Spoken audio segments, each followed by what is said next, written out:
नमस्कार दोस्तों, कैसे हैं आप लोग। मुझे पता आप थोड़े परेशान हैं इस बात को लेकर कि क्लॉथ ड्राइंग स्टैंड ले तो आए हैं पर इसे इंस्टॉल कैसे करें। डोंट वरी, मैं आपकी इस प्रॉब्लम का सॉल्यूशन इस वीडियो में लेकर आई हूँ। मैं आपको चैलेंज देती हूँ, इस वीडियो को देखने के बाद आप बस 5 मिनट में अपने क्लॉथ ड्राइंग स्टैंड को इजिली असेंबल कर लेंगे। आपको बस हर स्टेप को बहुत ही ध्यान से देखना है। तो चलिए इस वीडियो को शुरू करते हैं। वीडियो अच्छा लगे तो इसे लाइक करके चैनल को सब्सक्राइब जरूर कीजिएगा। हमने इसे मीशो से परचेज किया है।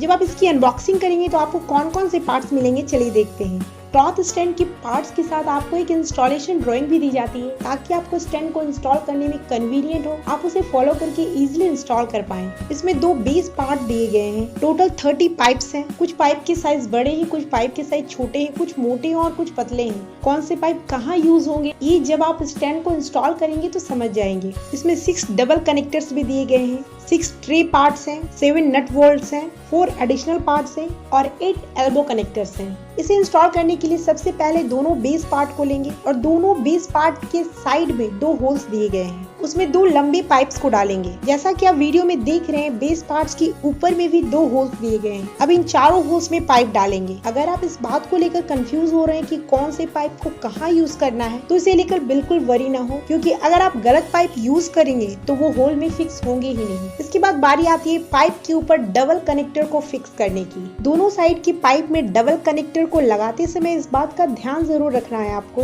डबल कनेक्टर्स के साइड में जो होल दिए गए हैं उनका डायरेक्शन हमेशा इनर साइड होना चाहिए, क्योंकि इन होल्स में आपको फिर से पाइप डालने हैं। अब डबल कनेक्टर्स में हॉरिजॉन्टली 2 पाइप लगाएंगे और वर्टिकली 4 पाइप लगाएंगे। अब इस तरह से हमारा ग्राउंड लेयर और फर्स्ट लेयर रेडी हो चुका है। सिमिलरली आप इसी तरीके से सेकेंड और थर्ड लेयर को भी बना सकते हैं। पर एक बात मैं आप लोगों से शेयर करना चाहूंगी कि जब हम इस तरीके से पाइप को डाल रहे थे तो पाइप बार बार निकल जा रहा था। इससे हमें थोड़ी अनकन्वीनियंट हो रही थी। सो हमने डिसाइड किया कि सेकेंड लेयर के लिए पाइप को डबल कनेक्टर के साथ ग्राउंड पर ही कनेक्ट कर लें और फिर डायरेक्टली ले जाकर स्टैंड में फिक्स कर दें। ये तरीका हमें ज्यादा कंफर्टेबल लगा और इसलिए हमने सेकेंड और थर्ड लेयर को इसी प्रोसेस से बनाया। इस तरीके से पाइप निकलने का जो प्रॉब्लम था वो काफी हद तक हमारा रिजॉल्व हो चुका था। अब हमारा सेकेंड लेयर भी रेडी हो चुका है। अब फटाफट थर्ड लेयर तैयार कर लेते हैं। नाउ हमारा थर्ड लेयर भी रेडी हो चुका है। अब बारी है फर्स्ट लेयर, सेकेंड लेयर और थर्ड लेयर में ट्रे पार्ट कनेक्ट करने की। हर लेयर में 2 ट्रे पार्ट कनेक्ट होंगे।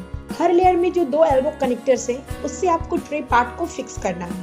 अब जैसा कि आप देख रहे हैं कि हर लेयर में ट्रे पार्ट फिक्स हो चुका है। अब बारी है नट बोल्ट लगाने की ताकि ट्रे स्टैंड से बाहर ना आए। इस बात का थोड़ा ध्यान रखिएगा कि स्क्रू को ज्यादा टाइट मत कीजिएगा ताकि आपका ट्रे इजीली मूव हो सके। अब नट बोल्ट लगाने का भी काम फिनिश हो चुका है। अब लगाते हैं सबसे ऊपर के 4 एडिशनल पार्ट को।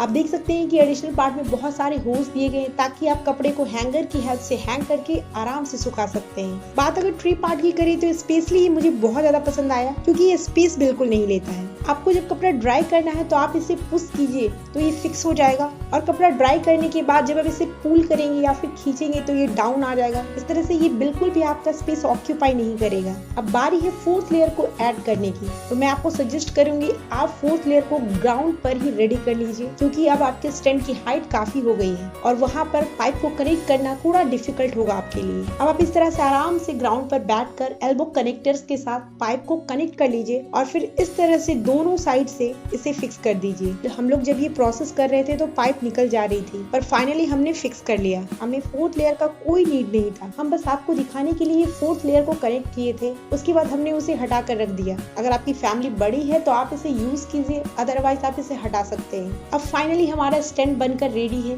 स्टैंड के बेस पार्ट पर जो व्हील लगे हुए हैं जिसकी वजह से इसको मूव करना काफी आसान हो जाता है। आप इजिली इसको एक प्लेस से दूसरे प्लेस पर ले जा सकते हैं। अब आप इस तरह से इजिली इस पे अपने सारे कपड़े को ड्राई कर सकते हैं। ये क्लॉथ स्टैंड काफी स्पेस देता है ताकि आप बहुत सारे कपड़े को एक बार में ड्राई कर सकें। तो आपको ये क्लॉथ स्टैंड कैसा लगा कमेंट बॉक्स में लिखकर जरूर बताइएगा। वीडियो पसंद आया हो तो इसे लाइक करके चैनल को सब्सक्राइब जरूर कीजिएगा। फिर मिलती हूँ आपसे एक अच्छी जानकारी के साथ। तब तक के लिए इजाजत दीजिए। धन्यवाद।